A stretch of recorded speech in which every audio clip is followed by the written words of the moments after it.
Hi viewers, welcome to our channel. Global star Ram Charan గారి హీరోగా శంకర్ గారి దర్శకత్వంలోని భారీ బడ్జెట్ అలాగే భారీ అంచనాల మధ్య తెరకెక్కిన సినిమా గేమ్ చేంజర్. ఈ సినిమాలోని రామ్ చరణ్ గారికి జోడీగా ఖైరా అద్వానీ గారు హీరోయిన్గా నటించారు.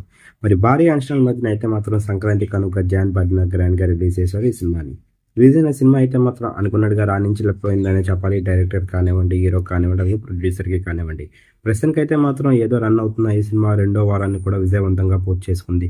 మరి 14 రోజులను విజయవంతంగా పూర్తి చేసిన గేమ్ చేంజర్ సినిమాకి సంబంధించిన 14 రోజు కలెక్షన్ విషయానికి వెళ్తే రెండు తెలుగు రాష్ట్రాలతో పాటు మరి వరల్డ్ వైడ్గా చూసుకున్నట్టుగా అయితే అనుకున్నట్టుగా కలెక్షన్స్ని రాణించలేకపోయిందని చెప్పాలి 14వ రోజు కూడా. మరి ఈ సినిమా అయితే ప్రస్తుతానికి 48% రికవరీనే చేసింది 100%లోని. మరి ఈ సినిమా ఇంకా 52% రికవరీ చేయాలి. ప్రజెంట్ అయితే మాత్రం 14వ రోజు రెండు తెలుగు రాష్ట్రాలతో వరల్డ్ వైడ్గా కూడా 4 కోట్లని మాత్రమే కలెక్ట్ చేసింది.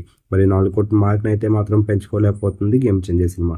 ఈ సినిమా కనుక మీరు చూసినట్టుగా సినిమా ఎలాగుంది, రామ్ చరణ్ గారికి అలాగే శంకర్ గారికి ఎలాంటి విజన్ ఇచ్చిన మీరు అనుకుంటున్నారు కింద కనిపిస్తున్న కామెంట్ బాక్స్లో కామెంట్ చేయండి. ఈ వీడియో కనుక మీకు నచ్చినట్లయితే లైక్ చేయండి, షేర్ చేయండి. మరిన్ని ఇంట్రెస్టింగ్ అప్డేట్స్ కోసం చూస్తూనే ఉండండి అవర్ ఛానల్.